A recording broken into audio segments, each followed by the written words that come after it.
Alrighty, hello YouTube. Welcome back to my channel. For those of you who don't know me, my name is Cryptic Coil, and in today's video, I'm actually going to do my first ever YouTube movie review. And the movie that I'll be reviewing is going to be the third installment in the I Know What You Did Last Summer franchise. Real quick before I get into it, I'd also like to just let you know up front that my review is kind of predicated on the probability that you've at least seen the first movie, but probably the second one as well. A lot of people don't even know that this third movie, titled I'll Always Know What You Did Last Summer, even exists.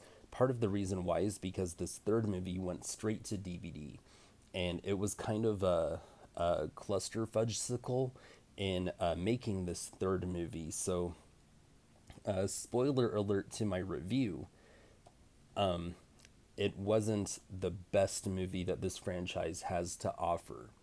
But that's not exactly saying a whole lot, because this isn't the best slasher franchise in the genre that the genre has to offer either. However, the first movie, I Know What You Did Last Summer, is a classic and a staple of the 90s. It came out a year after Scream, and just about everyone who's ever seen Scream has also seen I Know What You Did Last Summer. And the level of nostalgic appreciation is pretty comparable between I Know What You Did Last Summer and Scream. Okay, anyway, let me just, well, actually, before I jump into the review, let me tell you something funny. The second movie in the franchise is titled I Still Know What You Did Last Summer. Now, back in the day when this movie was almost about to hit theaters, Jay Leno had a joke about it in his monologue on the Tonight Show with Jay Leno. And he was talking about how the movie title is grammatically incorrect because it's called I Still Know What You Did Last Summer. If it was grammatically correct, it would have been titled I Still Know What You Did 2 summers ago. Not last summer, 2 summers ago. I thought that was really funny, and I'll never forget that. I'll always remember that, and it puts a smile on my face every time I think about it, every time I say it. Then this third movie, which is titled I'll Always Know What You Did Last Summer, is grammatically incorrect and factually correct as well. The reason why it's grammatically incorrect is because, well, actually, you know what? I'll take that back. There's an argument that it's still grammatically correct in the context of this movie on its own merits. However, the reason why I misspoke just now and wanted to uh, give it the same criticism for the misleading title is due to the fact that the plot and the characters in this movie are, or this third installment in the franchise, are completely unrelated to the characters in the first two movies. So at this point, I'll go ahead and jump into my review, and you'll see what I mean. So I'm going to describe the plot real quick. Okay, so the first two movies take place somewhere on the East Coast. I don't exactly remember, but the characters, they live in a fishing town, and after they graduate high school, if they don't go to college, they probably end up working in the fishing industry. And so that's kind of the context behind I Know What You Did Last Summer. Whereas the movie that I'm reviewing, I'll Always Know What You Did Last Summer, takes place in Colorado, the state of Colorado. And so nobody from this movie knows, none of these characters are related to or know anybody from the first two movies. However, the events from the first two movies become the stuff of lore and legend in this universe. So when the movie first starts off, these teenagers who just graduated high school are at a carnival, or a state fair or county fair or something like that, and they're talking among themselves, and one of them shares the urban legend of the fishermen from the first two movies. So what happened to Jennifer Love Hewitt and her friends becomes an urban legend, and it makes its way all the way down to Colorado. And the teenagers that this story focuses on from the third installment in the franchise, they tell it one night at a carnival to as a joke to kind of scare their friends a little bit.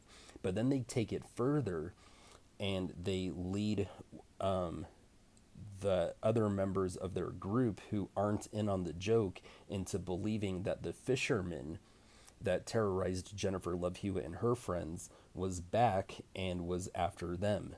So one of the and this isn't a spoiler. This is pretty much a spoiler-free movie review that I'm offering. So uh, please don't turn this off just because you think that I'm about to deliver a spoiler. This stuff happens like in the first 10 minutes of the movie.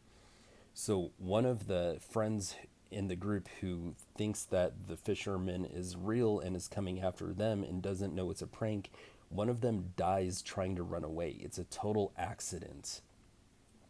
And so the plot of this movie follows the same formula as the first movie.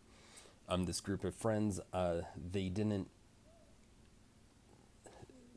did something stupid, but it wasn't out of malice, and it results in someone's death. And so they decide to make a pact, and they decide to take the secret to their graves. And then a year later, things start to, or the past comes back to haunt them the next summer, right around the 4th of July.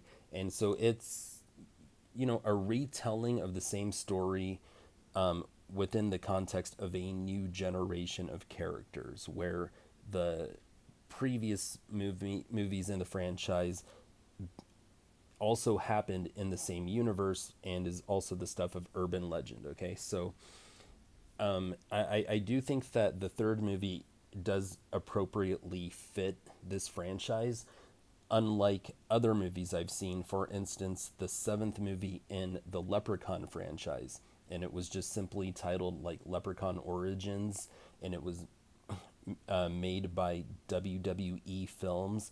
I mean, that movie was awful, just absolutely awful, and totally unrelated to Leprechaun. It had nothing to do with Leprechaun, which is really disappointing because they had Hornswoggle, and he could have, been a really cool Leprechaun. But anyway, I digress. There are a few other movies reviews. So I just described the plot. I'm going to get into my review. There are a few other movie reviews, including one by Cody Leach. And what I've seen is everyone blasts this third movie. And there are reasons why. Okay, it was extremely low budget. There was no CGI. I guess the director, his name was like Sylvain White or something like that. He preferred and opted to use practical effects, which I think is pretty cool, especially because now that I spend more time watching movie reviews, I have to listen to everyone cry and complain when there's too much CGI.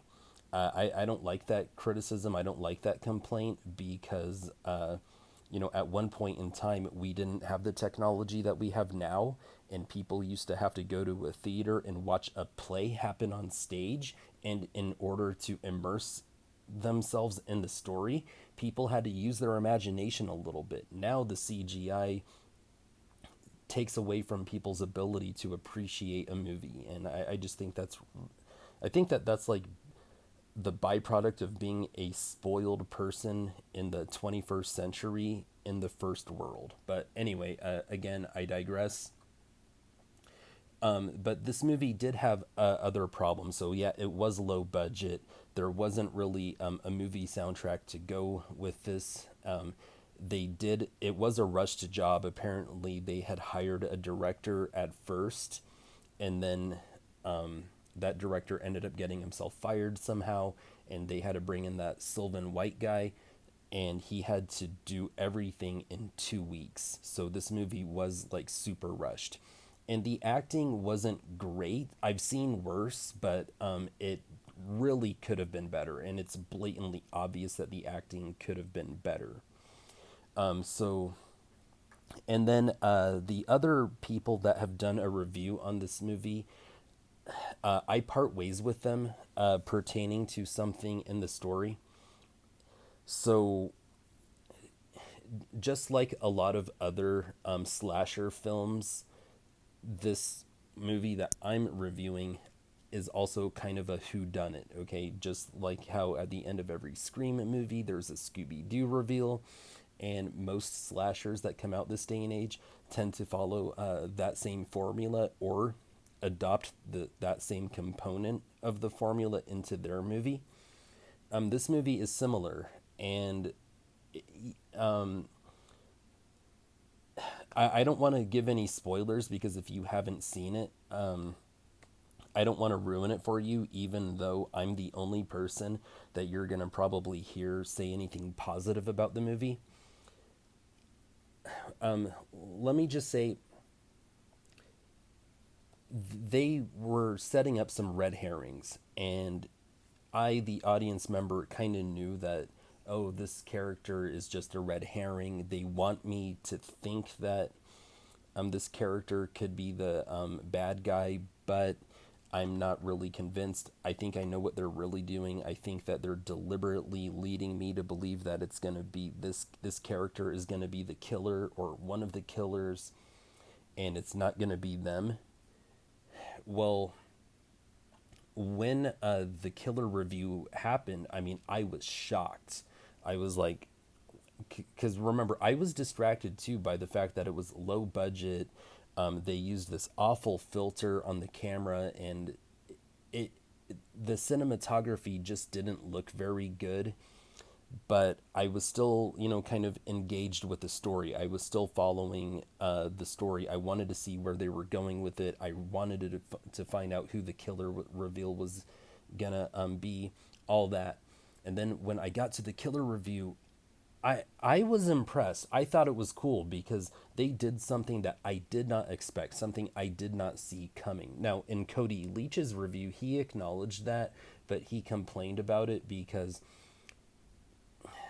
there was just something different about it in this movie in comparison to the other two movies based on the rules that the other two movies were playing by. I thought it was really cool that they did that. But then the movie kind of lost me after that because I think that they could have, now that they did something different, something unexpected, and something that I personally thought was cool, they could have, really used that to their advantage to resolve the entire story. And I feel like they kind of dropped the ball on that a little bit as far as the conclusion and the resolution are concerned. And finally, I don't want to end, or another criticism is that I wasn't exactly in love with the final girl. She was the main character from the beginning, and you knew that she was going to be the final girl by the end of the movie and all that. I don't think that she really held a candle to Jennifer Love Hewitt, and maybe that's because Jennifer Love Hewitt was a huge star at the time and all that. But I feel like, you know, Jennifer Love Hewitt and Nev Campbell, they just had this aura that gave them some star power to be the final girl in a franchise like this. And the girl in this movie, I mean, she did an okay job, but she just didn't hold a candle to Jennifer Love Hewitt or Nev Campbell for me, or even Heather Langenkamp. She just didn't have that it factor, and maybe some of that's not even her fault. Maybe she did the best she could with the character that they gave her to play, but I don't know. I'll leave that up to you because I've seen the movie and I'm undecided about that.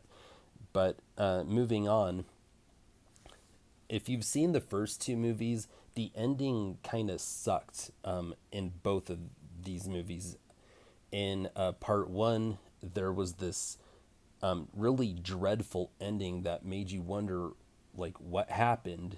And then when we found out there was going to be a part two, we went to go see part two, or we rented part two, and they acted as though the ending of part one was just irrelevant. It went unacknowledged. And, kind of like the first Nightmare on Elm Street movie. And they did the exact same thing in part three.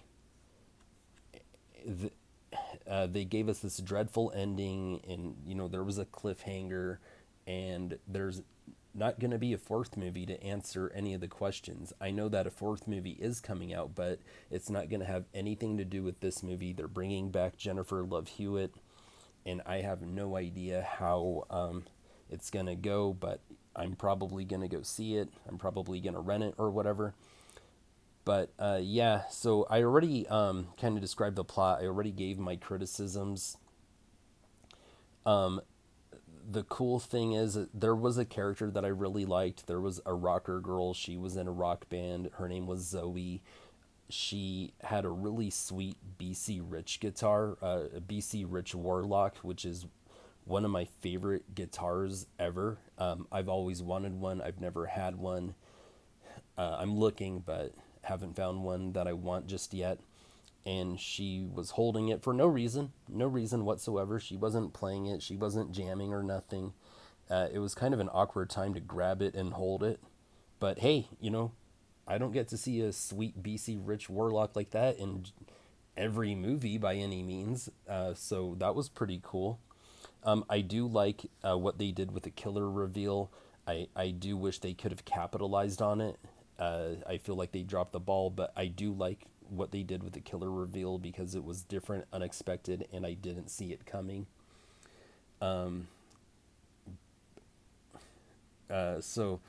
For me, this movie it was definitely worth a watch. Okay, I'm glad that I bought this three movie collection. I'm glad that I sat through it and finished it. I don't feel like it was a waste of time for me, even though I'm sitting here acknowledging that it was definitely less than perfect. I refuse to give this movie less than a 3-star rating, 3 out of 5.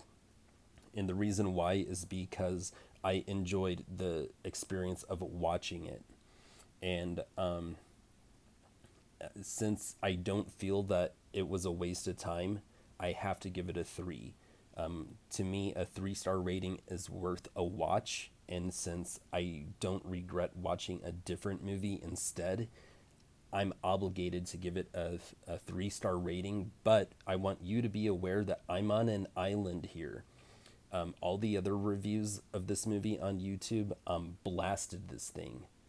And so that might make some people a little bit skeptical of my movie recommendations, and that's fine. But I'm being true to myself and I'm being real with you. So just understand, if you watch this movie, it's going to be very low budget, and it was very rushed. And since it was so rushed, I think that anyone who did have passion for the project, they weren't able to give it their best under those time constraints and that pressure. Okay. So with that being said, I guess I'll let you go, but just for those of you who didn't know this, I Know What You Did Last Summer was based on a book by Lois Duncan. Here's one cover, and then I have the same book with a different cover. And you know how anytime a movie comes out that was based on a book, you always get those people like me who might have read the book first and then see the movie and then sit there and talk about, oh, the book was way better than the movie. Okay, I'm that guy a lot of the time. I kind of enjoy being that guy, as pretentious as it is. I actually have never read this book. I want to. I was hoping to get around to it this summer, but my life is crazy and I don't get to read as much as I'd like. But I'm willing to bet you $1,000 that even if you loved the first movie, I Know What You Did Last Summer, I'm willing to bet you $1,000 that the book was way better than the movie, because this author, Lois Duncan, she's known as the Queen of Scream. Rest in peace to the Queen of Scream. But her books are really good, and they've based a good amount of her books on movies before. because her books are so good and because she has a lot of fans. So I'm willing to. This is a book that I really need to read, and I need to read soon because I bet you anything it's super super good, and I bet you it's better than the movies. And from what I hear, the movie borrowed a lot from the book, but it wasn't like perfectly true to the book. So you will get enough of a difference in what the story is, even if you've seen the movie 1,000 times. So yeah, I just wanted to talk about that, but I think that I'm done with my review, and I think I've said everything that I need to say, and I hope you enjoyed watching this review. Please let me know what you think below in the comment section. If you've seen I'll Always Know What You Did Last Summer, and please let me know if you agree with anything I said, or even if you disagree with anything that I've said. All right, thank you guys for watching. Horns up and peace out.